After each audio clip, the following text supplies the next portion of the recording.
I am Michelle Histand. I am the Executive Director for BPHL and I'm Director of Innovation at Independence Blue Cross. And today on our series, we are talking with the amazing Tiffany Tavarez from Wells Fargo. I am so excited. I've been waiting for this all week. Hi, Tiffany. Hi, Michelle. I appreciate the adjective.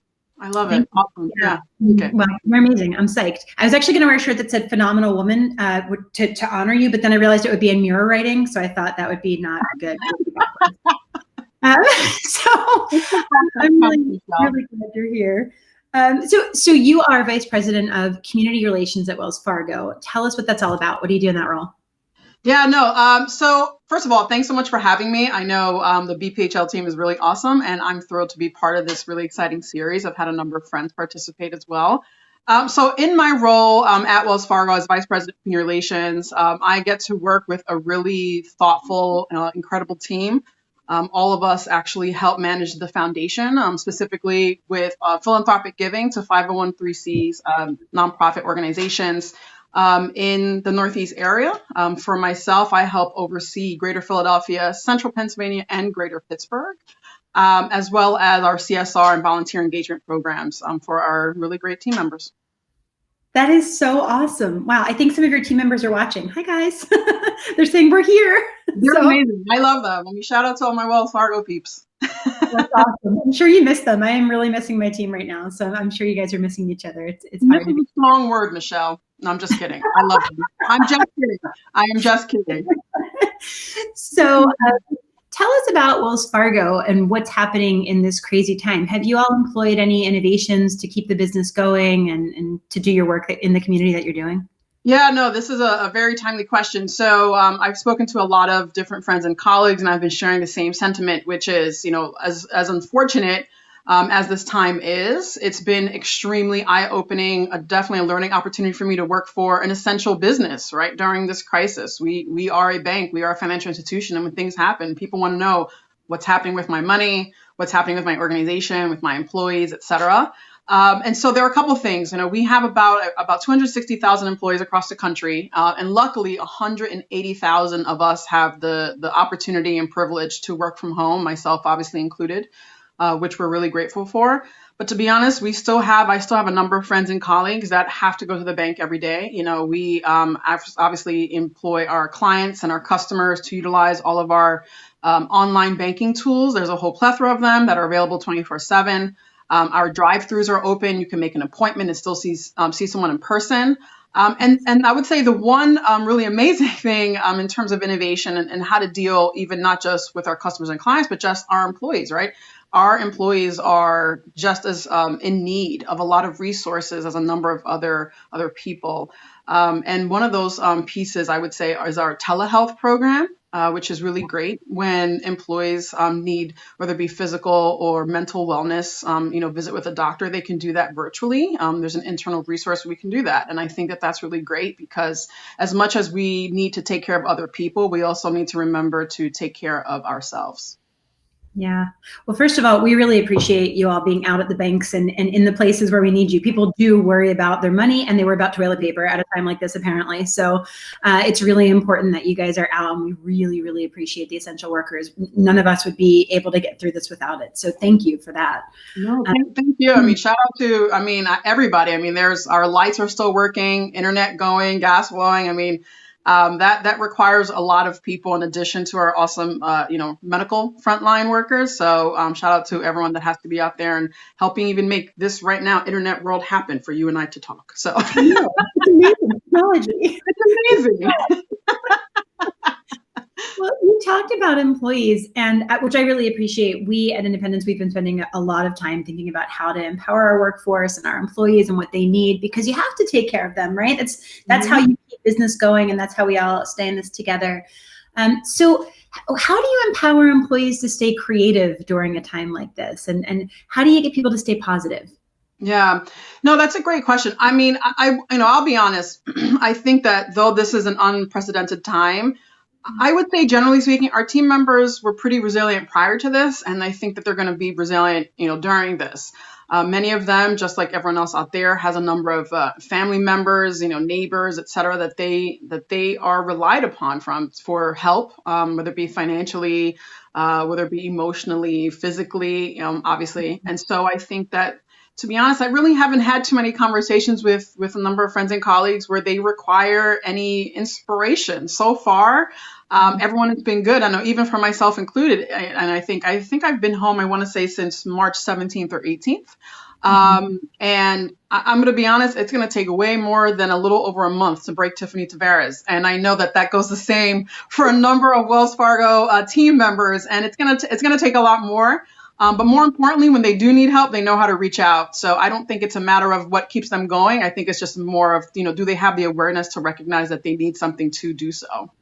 Oh man, I love that. Right? We've got a Philly grit. You can't break us. We're good. We got this.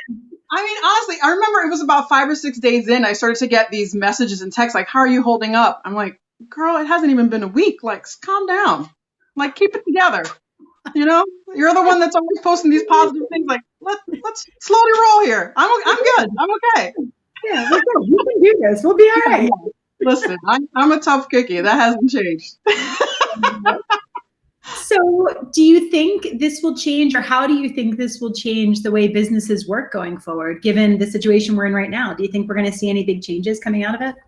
I don't think we're going to see anything that isn't change. I think that's the only way for us to survive, to evolve. I think one of the things that people are now going to honestly ask themselves each time, whether it be they're creating a new product, providing a new service, they're going to say, can this survive a pandemic?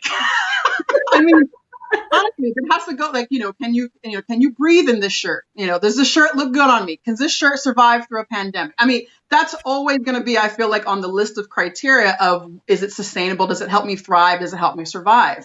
And if that question is no, I think, people are really looking to, I mean, this is a terrible thing to even think about, to like cut the fat. Like, what's really, really important for us to serve the people that we need to serve? What's really important for us to do what we have to do? And not to mention, keep it at the quality level in which you want to keep it, whatever that service may be. And I think that either way, most of us are going to come out stronger, but that's not going to happen without a significant amount of economic struggle first.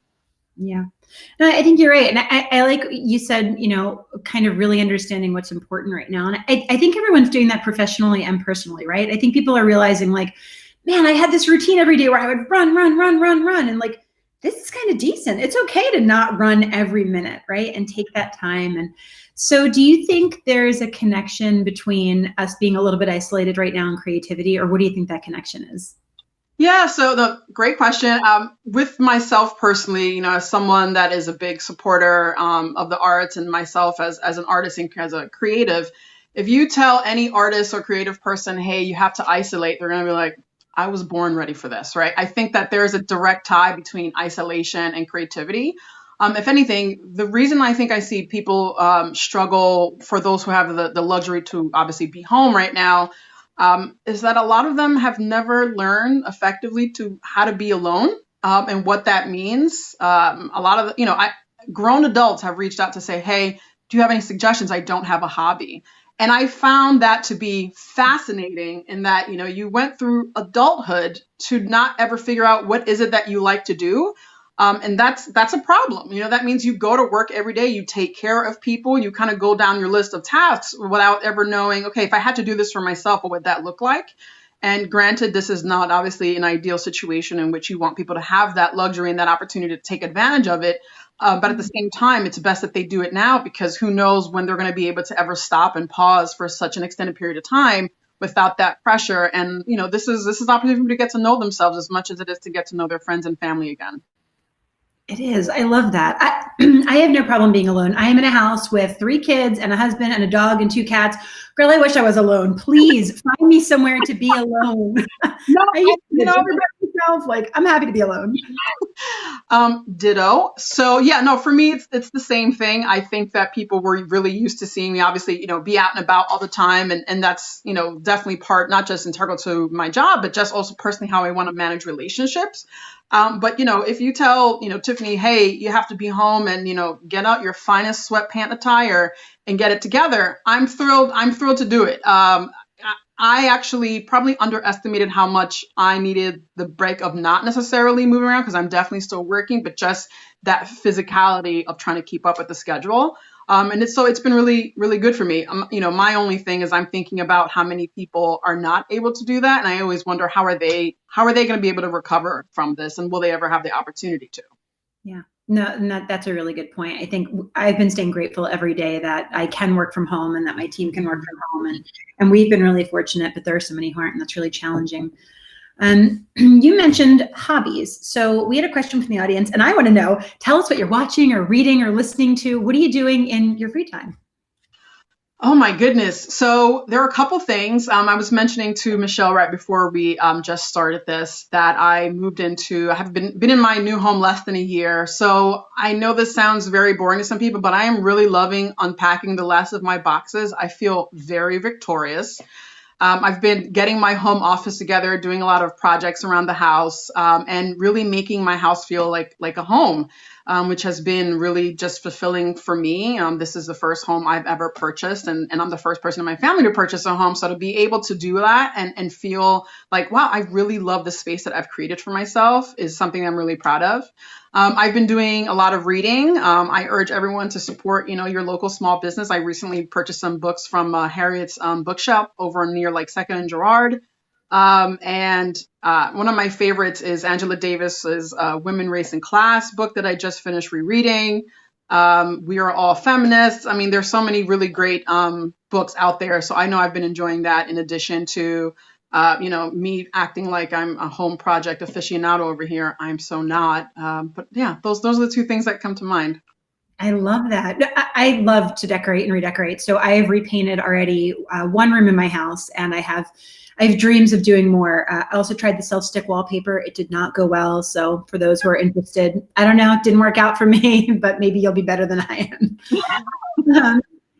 So you talked about thinking about the people who don't have the ability to, work from home and things like that. What are some ways that people can help during this time? Whether it's helping their local businesses, you mentioned Harriet's, which is a great shop. So, and I know they're doing online ordering, lots of restaurants and things are as well. So, how can people help support local businesses or support their nonprofits or support the arts, support each other? What are some things we can do to help? Oh my goodness, that's such an important question, but a really overwhelming one. I think first and foremost, kind of starting with the basics, which is, check on your neighbors, right? Before you even go online and order anything and spend money that you may or may not have right now. I think just checking on your neighbors, those that are unable to be as mobile, maybe helping them with shopping, anything like that. I know on my street, there are quite a few neighbors I like to check on. There's a lot of little kids. And they need uplifting just as much as anybody else. And I think that sometimes we forget about them outside of the children, that may be in your own home. Obviously, if you have the ability to give right now financially and make a donation to some local nonprofits, I think that's really important. I know the American Red Cross, due to the fact that so many events have been canceled, a lot of formal blood drives had to be canceled. And so now they're accepting appointments where you can donate blood. And there is a huge, huge need for that right now. Support your local food banks. There are a lot of organizations, I believe, even including the Salvation Army, if I'm not mistaken, that has an online food pantry where you can actually purchase food for kind of the local constituents that need it. And of course, definitely, you mentioned the arts and culture. It is needed right now. Many of them have amazing and incredible content online. Shout out to, organizations like Neural Arts. The Philadelphia Orchestra that provides all that content online. And again, support them. They need that. Oftentimes, as we know in schools, arts and culture are the first items to be cut for a number of classrooms across the country, but they're the first to be relied on for in-home entertainment. And I think that there's a lot of things that we need to do to try to even that out. I recently saw online that the Village of Arts and Humanities has a fund to support specifically Black artists in Philadelphia. If that's something that you're interested in, I think that it's best that you support those individuals as well, because even though we're all experiencing this really interesting time in history, we are not experiencing this equitably. And I think that we need to divert resources and make investments accordingly. Yeah. Those are great tips, great advice. I love all of that. And you raised some that I hadn't heard before, so that's really exciting. certainly I've seen a lot of ads for blood drives, and helping your neighbors is a good one. We, 2 doors down, I have some neighbors that are in their 80s. We're very close, and she called me up the first week of the quarantine, and she said, did you see the news? And I said, what do you mean? Did I see what? And she said, you're supposed to check on your elderly neighbors. Why haven't you called me? I said, I'm coming. So I love that. She's like the checking on elderly neighbor police, and she wants you to police her. Like, right? She's like, come check on me right now. You're failing me as a neighbor. So yeah, no, I get it. Listen, my neighbors check on me. They're like, Tiffany, have you eaten something? You know, and like, oh, I cooked. I'll make you a plate. And it's just, I already love them prior to COVID, but now I just love them even more. So shout out to my peeps in West Philly. I love that. I'm in South Philly, and similarly, we have a very neighborhood feel, and everybody looks out for each other, and it's so nice. I think it's part of our city and what makes us special, So I really love that.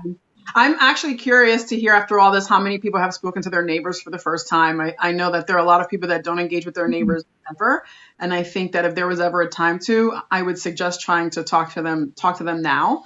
Because I think that everyone is experiencing isolation and loneliness in different ways, and some people are better at it than others. And for those who aren't, I mean, hopefully they can rely on you. I love that. And I was going to ask you, I feel like when I think about you, I think about community. I feel like you are like the queen of community. That's what you do in your job, but it's also just what you do in your life and all that you do. So that's one way I think you can build some community, right? Have stoop conversations, get out and stay 6 feet away, but talk to your neighbors.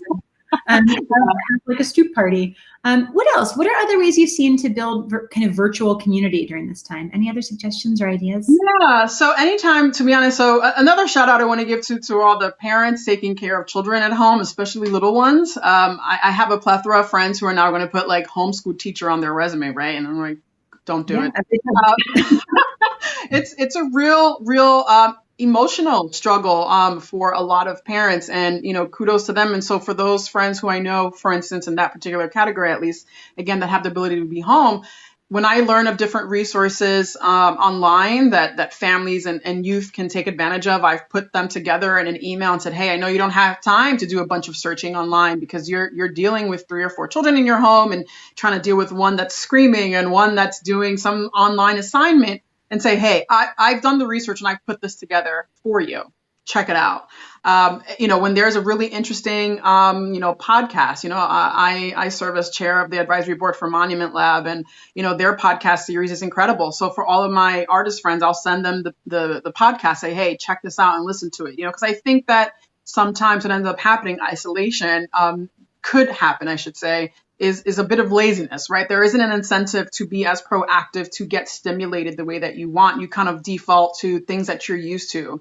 And I think that there's still opportunity to learn. There are a number of online organizations that are offering free classes, for instance. And so I'll try to be proactive and share that, whether it be text or email, just to remind people, hey, I'm thinking of you. Hey, I saw this thing that I think you would be interested in, check it out. Or here, listen to this. Maybe you and I can have a conversation later on to talk about it. But I think that just because we are home, at least some of us are, there's still an opportunity to learn, to be stimulated and engaged and meet new people. I love that. I really love that. I think you have people on all parts of the spectrum, right? There are people who are doing online classes and learning a language and learning an instrument. And then there are those of us who are like, my children are fed and alive. I'm winning. Like, life is good. I don't care if they do silence, like, I'm winning, right? Absolutely. I fall somewhere in the middle of that spectrum, but I love that. And I love that you curate content for people, because there is so much out there right now, and it's amazing. I also think it can be a little bit of a deluge and a little bit overwhelming for folks, right? So what a good friend to have, somebody who can pull some of those things and those resources. I appreciate that. I mean, even there is a Black Doctors COVID consortium, and they go around and volunteer to do testing on the Black communities here in the region, because they've been obviously impacted way more than a lot of other groups. And, with something like that, they don't have a ton of time to do a ton of marketing and have a whole campaign. But hey, if I see that link, I personally donated to that, great. And I shared it with some other folks who may be interested in spreading the word. I think that, just because you may not necessarily be utilizing a resource or a bit of information that could be helpful to you personally doesn't mean that you're not responsible for connecting that dot to someone else and sharing that. And so that's what I feel compelled to do for a number of individuals and families, whether or not I know them. I love that. I love your optimism too. What keeps you so optimistic that Philly and we will rebound after all of this? Yeah, so I guess I have to remind myself of a couple things, right? When people say, how are you doing, or how are you holding up? How are you coping? For me, I have always like this millisecond of trouble answering that question. One, because I do think that people need to be where they are. If they're struggling mentally, if they don't know, how to deal with this and they're struggling, I think that that's a viable feeling, obviously, to have. You don't have to do something at every second of the day. You don't always have to act. And I completely respect and understand that. You talk about spectrums. On the other end of the spectrum, I also am, for a lot of people, a reality check. I'm like, hey, if you took the time to send me that message, I'm assuming you're sending that message from the confines and safety of your home. And I am here to remind you that many people don't have that luxury. When I remember one of the first stats I read was only about 13 or 14% of Latinos are able to work from home. And the first thing I thought was, I am one of the ones who get to work from home. And you have to self-regulate and know everything in moderation, whether it be playing the violin for yourself and all the emotions that you're steeped in, but also checking yourself when you realize that you are very privileged to be able to be at home. And yes, I'm not saying by any means that the conditions are perfect, right? You mentioned, the animals and your husband, et cetera. So, by no means is it ideal or perfect, or anyone's in the home that, that's the right size or has the right amount of food. And I get all of those circumstances, but at the same time, I need to be able to be balanced in trying to be both optimistic of us being able to get through, but then also being realistic and saying we were in a crisis prior to COVID. Unfortunately, COVID has exacerbated a lot of the problems around access to healthcare, quality education, housing, obviously, financial literacy, all those components. Those were issues prior to COVID. And I think that COVID simply, it wasn't the great equalizer. Someone recently told me it's the great magnifier and bringing a lot of those issues to the surface. And it's just a matter of, okay, now that we have this, overabundance of awareness, what are we going to do about it? And I think that's what keeps me optimistic to say, what, yes, we have these issues, but at least I'm glad that we're putting them on the table. Yeah. A good time maybe to galvanize resources and say, how do we address these? I heard a stat this morning, something like 21,000 kids in the school district don't have internet access. And I didn't realize that, right? You know in your mind that it's an astounding number, but you don't realize how astounding and how challenging it is. I'm lucky my kids can get online and do school, but a lot can't. So I think you're right. And I hope that we'll see more innovation and creativity come out of this, and groups getting together and banding together to really solve some of those challenges for our city and beyond, because this is happening all over the world, right? So somebody just commented, great magnifier is a really great way to say it. I think that's really, really smart. So thank you. I like that. Yeah, no, I appreciate that. I mean, it's funny when everyone says we're all in this together, and I wish there was like a little asterisk that said like not the same way. I think when everyone says like, oh, I hope your friends and family are safe and healthy, the invisible portion of that is like, and also not economically disadvantaged, but that doesn't, that's too long in an email and it's just like rude. But that's what I think, honestly, because safety and health is tied to economics. And I think that, bringing that to the forefront is really important for all of us. And, no organizations moves by themselves. It moves by individuals. So if you can get yourself motivated, then the organizations will follow. Yeah, I really love that. And it's important to highlight. So thank you. Thank you. Tell me what you're most looking forward to in the days after quarantine. What are you just dying to do or see or have happen? Oh, girl. Let's see. I would have to say the first thing that comes to mind is simply travel. And I don't mean like, down the street to like a really awesome restaurant. I'm talking about overseas international travel. I'm a big fan of traveling. I save up. I love going to different places and checking out, just what monuments and structures and arts and culture that other countries provide to us that have been part of history. And I'm a big nerd that way. And so right now, the thought of not being able to do that for probably quite some time both due to policy and also, partially policy and partially fear, is really heartbreaking. So I look forward to the day when I can get on a plane and talk this over with somebody in another country. Be like, wasn't that a crazy time? Do you remember when? What was it like here? And have that conversation and break bread. So I look forward to that. Where's your next trip going to be? Have you decided? Coincidentally, I was hoping to go to Italy. That's actually on my list. But we'll see. I don't know. Just somewhere that isn't here right now. I look forward to that day for sure. I guess any place that will have me at this point. I mean, I can't, beggars can't be choosers. You know what I mean? Hey. Yeah, I'm with you. We'll be there. It's going to be here before you know it. It'll be here before. Maybe you in your house. I may be next to that fiddle leaf fig next time. Okay, that may be the extent of my travel, girl. I'm ready. Come on, get over here. I'm ready. I'm here for it. Well, tell me one more thing. So, yes, I'm dying to go overseas. We were actually, my oldest son is graduating from Temple in 2 weeks, and we were really hoping to take a trip for his graduation. We wanted to go to London. It's not going to happen. But I do know that we will really have to do some local tourism after all of this is over, right? And get out and support the city and all of our institutions and things like that. So a favorite local thing, a favorite Philly thing that you want to see again, or somewhere you want to go again? Oh my goodness. There's too many to name, I feel like. A favorite Philly thing. So wait, what's yours? What would you say is yours, you said? I don't know if I have a favorite local one. I mean, we've been getting out and walking, masked walking a lot, which has been nice. I think for me, my kids are old enough now that we can leave them home alone, which is the best thing that ever happened to me. So we had planned to go to a new restaurant like at least once a month. So I'm excited to do that because there are so many. And, I tend to stick to all the same ones that I know and love, but I want to get out and start trying some new places. So that's it.